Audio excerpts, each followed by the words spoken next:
देवगढ़ जिलार रियालीमा पंचायत समिति गोटे नोटिफिकेशन जारी कर से लिखुं एतद्वारा रियालीमा पंचायत समिति अंचल में बसवास कर सर्वसाधारण अवगति निमंते जणाई दि जाउछि कि वर्तमान प्रधानमंत्री आवास योजना बा विजु पक्का घर योजना घर मिलवाई कौन तालिका प्रस्तुत करा जाउ नाही।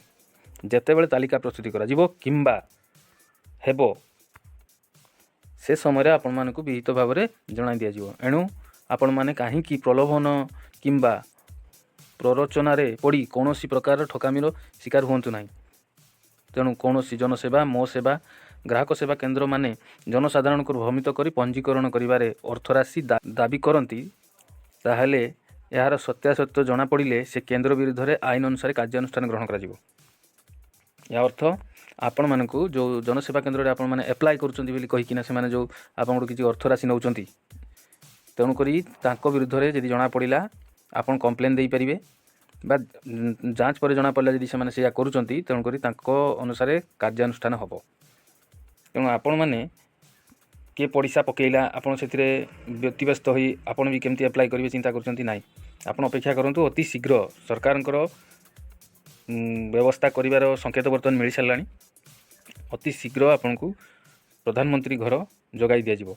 आ प्रथमे आप से न्यूज सबू आपड़ पाइपर आपणकर टीवी चैनल माध्यम मोबाइल जी न्यूज आसूँ सबूर सत्यासत्य ठीक होनी।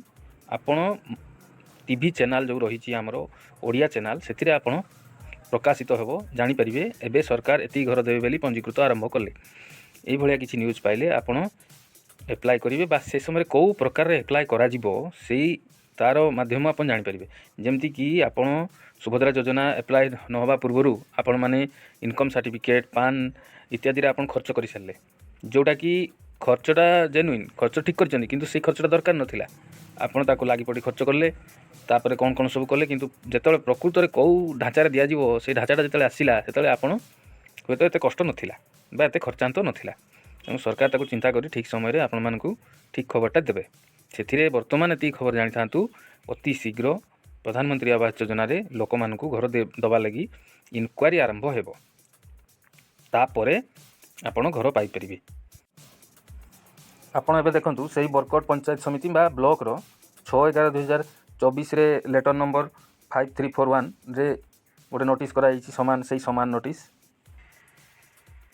एटा देखंतु मयूरभंज जिलार गोटे ब्लॉक सुक्रुली ब्लॉक रो से भली गोटे नोटिफिकेशन जारी करछंती। ते द्वारा निम्न साक्षरकारी दृष्टिगोचर क्रमे माने वीडियो को जो साक्षर करछंती तांकर देखिया क्रमे सुक्रुली पंचायत समिति अंतर्गत समस्त 10टी ग्राम पंचायत समस्त जनसाधारण को अवगति निमंते जना दिया जाउची जे केतेक ऑनलाइन काम करुवा कंप्यूटर सेंटर जनसेवा केन्द्र कर्मचारी माने प्रधानमंत्री आवास योजना रे घर ऑनलाइन आवेदन करा जाउची कही लोकों को भुआ बुलाउछंती किंतु प्रकृत रे सेमाने जनशुणानी पोर्टाल रे अभियोग पंजीकरण करछंती।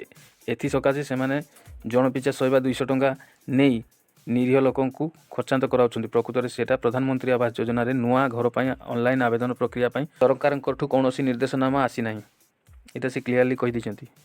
सेमती मयूरभंज जिलार आ गोटे ब्लॉक कुलियणा जोटा कि चांदुआ से भी से जनसाधारण अवगति निमंते गोटे नोटिस जारी करछंती जो लिखिछंती लोक मैंने ठकामीर शिकार हूँ ना।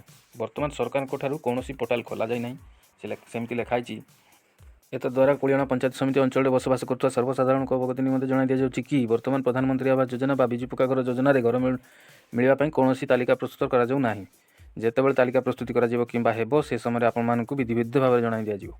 एणु आपण माने काहारी प्रलोभन किंबा प्ररोचन पड़ी कौन प्रकार ठकामीर शिकार हूँ ना। तेणु कौन जनसेवा मो सेवा बा ग्राहक सेवा केन्द्र मानकर जनसाधारण को भ्रमित कर पंजीकरण बाबद में अर्थराशि दाबी करती ताहले यार सत्यासत्य जना पड़े से केन्द्र विरुद्ध में आईन अनुजाई कार्यानुष्ठान ग्रहण करा जिवो। तेणुक ये आप स्पष्ट भाव में जानतु जे वर्तमान प्रधानमंत्री आवास योजनार घर पर कौन एप्लाय हो ना ऑनलाइन खोली ना।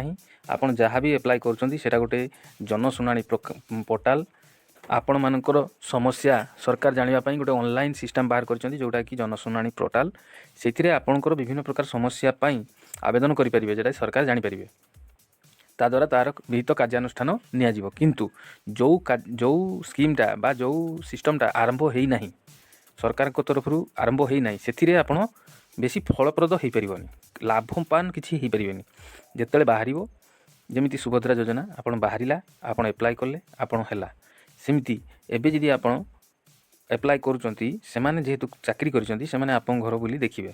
ଦେଖି ସାରିଲା ପରେ ଆପଣଙ୍କୁ ସେ ଗୋଟେ ରିପୋର୍ଟ ଦେବେ। ୟା ଅର୍ଥ ନୁହେଁ ଆପଣ ଘର ପାଇବା ପାଇଁ ଯୋଗ୍ୟ ହୋଇଗଲେ। ଯେତେ ପର୍ଯ୍ୟନ୍ତ ଅନଲାଇନ୍ ନ ଖୋଲିଛି ସେଥିରେ ନାମଟା ଆପଣଙ୍କର କେହି ପୁରେଇ ପାରିବେନି। ଖୋଲିଲା ପରେ ନାଁଟା ସେଥିରେ ପଞ୍ଜୀକରଣ ହେବ।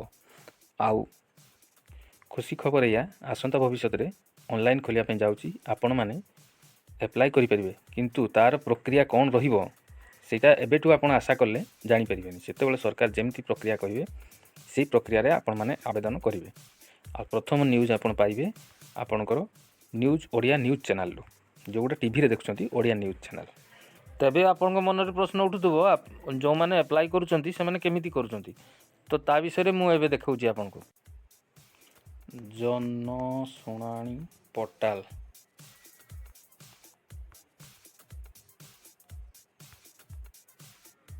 ଏଇଟା ଜନଶୁଣାଣି ପୋର୍ଟାଲ୍। ଏଇଠି ପବ୍ଲିକ୍ ଗ୍ରିଭାନ୍ସ ଜନଶୁଣାଣି ପୋର୍ଟାଲ୍। ଏହା ମାଧ୍ୟମରେ ଆପଣମାନଙ୍କର ଯଦି କିଛି ଅଭିଯୋଗ ଥାଏ ଦେଇପାରିବେ, ବା ଆପଣଙ୍କର କିଛି ଆପଣ କୌଣସି ସୁବିଧା ପାଇନାହାନ୍ତି କ'ଣ କରିନାହାନ୍ତି ସେଇଟା ଦେଇପାରିବେ। এই ପୋର୍ଟାଲ୍ଟା ଯେମିତି ମୋ ମୋବାଇଲରେ ମୁଁ ଏବେ ଖୋଲିପାରିଲି, ସେମିତି ଆପଣମାନେ ଆପଣଙ୍କ ମୋବାଇଲ ହେଉ କମ୍ପ୍ୟୁଟର ହେଉ ଆପଣ ଘରେ ବସି ବା ଆପଣଙ୍କ ଅଫିସରେ ବସି ଖୋଲିପାରିବେ। ଏଥିପାଇଁ ଆପଣଙ୍କୁ କୌଣସି ଜନସେବା କେନ୍ଦ୍ର ବା ଗଭର୍ଣ୍ଣମେଣ୍ଟ ଅଫିସକୁ ଯିବା ପାଇଁ ପଡ଼ିବ ନାହିଁ। କିଛି ଆପଣଙ୍କର ସ୍କିମ୍ ଏମିତି ଅଛି ଯେଗୁଡ଼ାକି ଯେତେ ପର୍ଯ୍ୟନ୍ତ ସେଗୁଡ଼ା ଅପୂର୍ଣ୍ଣ ହୋଇଛି, ମାନେ ଖୋଲି ନାହିଁ, ଆବେଦନ ପାଇଁ ଖୋଲି ନାହିଁ, ସେଥିରେ ଆପଣ ସେଇଟା ଖୋଲିଲା ପରେ ଯଦି ନ ହେଉଛି ବା କୌଣସି ପ୍ରୋବ୍ଲେମ୍ ରହୁଛି ତାହେଲେ ସେଇଟା ଦିଆଯିବ। ବିଶେଷ କରି ଆମର ଘର ପାଇଁ ପ୍ରଧାନମନ୍ତ୍ରୀ ଆବାସ ଯୋଜନାର ଏବେ କୌଣସି ସାଇଟ୍ ଖୋଲି ନାହିଁ, ଅତି ଶୀଘ୍ର ଖୋଲିବାକୁ ଯାଉଛି। ଯଦି ଆପଣ ଏବେ ଏଇଥିରେ ଦେଉଛନ୍ତି, ଏଥିରେ ଆପଣଙ୍କର ପ୍ରୋବ୍ଲେମ୍ ସଲ୍ଭ ହେବ। ଏଥିରେ ଆପ୍ଲାଏ ହେଉନି। ଆପ୍ଲାଏ ପାଇଁ ଆପଣଙ୍କର ରହିଛି ଅଲଗା ସାଇଟ୍, ଯେଉଁଟାକି ଭବିଷ୍ୟତରେ ଖୋଲିବ। ସେଇ ସାଇଟ୍ଟା ଆପଣଙ୍କର ଏବେ ଯେହେତୁ ଖୋଲି ନାହିଁ ସେଇଟା ମୁଁ ଏବେ ଦେଖାଇ ପାରୁନାହିଁ। ବହୁତ ଜାଗାରେ କ'ଣ କରୁଛନ୍ତି, ଜନସେବା କେନ୍ଦ୍ର ବା CSC କମ୍ୟୁନିଟି ସର୍ଭିସ୍ ସେଣ୍ଟର ଗୁଡ଼ିକରେ ସେମାନେ ଲୋକମାନଙ୍କଠୁ କିଛି ଅର୍ଥ ନେଉଛନ୍ତି। ସେ ଅଳ୍ପ ହେଉ ବା ବହୁତ ହେଉ, କିଛି ଅର୍ଥ ନେଉଛନ୍ତି। ଅର୍ଥ ନେଇ ସେଠି ଏଇଥିରେ ସେମାନଙ୍କର ନାଁଟିକୁ ରେଜିଷ୍ଟର୍ଡ଼ କରିଦେଉଛନ୍ତି ଘର ପାଇବା ଉଦ୍ଦେଶ୍ୟରେ, ଯେଉଁଟାକି ଏଇଟା ଆପ୍ଲାଏ ପାଇଁ ନୁହଁ। ୟା ମାଧ୍ୟମରେ କ'ଣ ହେଇଛି ନା ଆପଣମାନେ ଘରର ତ ଇନକ୍ୱାରି ଆସୁଛନ୍ତି, କିନ୍ତୁ ଯେହେତୁ ପୋର୍ଟାଲ୍ ଖୋଲି ନାହିଁ ଆପଣଙ୍କ ନାଁଟା ଏଣ୍ଟ୍ରି ହୋଇପାରୁନାହିଁ। ତେଣୁକରି ଯେହେତୁ ଆପଣ ଗୋଟେ କମ୍ପ୍ଲେନ୍ ଦେଇଛନ୍ତି, ତେଣୁକରି ବ୍ଲକରୁ ବା ପଞ୍ଚାୟତରୁ ତାଙ୍କ ପ୍ରତିନିଧି ସେମାନେ ଆସି ଆପଣଙ୍କର ଗୋଟେ ରିପୋର୍ଟ ପାଇଁ ଆପଣଙ୍କର ଯାଞ୍ଚ କରିକି ନେଇଯାଉଛନ୍ତି। କିନ୍ତୁ ୟା ମାନେ ନୁହେଁ ଯେ ଆପଣ ସେଇଥିରେ ପଞ୍ଜୀକୃତ ହୋଇଗଲେ। ପଞ୍ଜୀକୃତ ମାନେ ନାମଟା ତା ଭିତରେ ଦର୍ଜ ହୋଇଗଲା। ଆପଣଙ୍କର ନାମ ଦର୍ଜ ପାଇଁ କରିବା ପାଇଁ ହେଲେ ଯେବେ ପୋର୍ଟାଲ୍ ଖୋଲିବ ସେତେବେଳେ ସରକାର ବିଭିନ୍ନ ପ୍ରକାର ଅପସନ୍ ଦେବେ, ଆପଣ କେମିତି କରିପାରିବେ। ଏବେ ଦେଖନ୍ତୁ,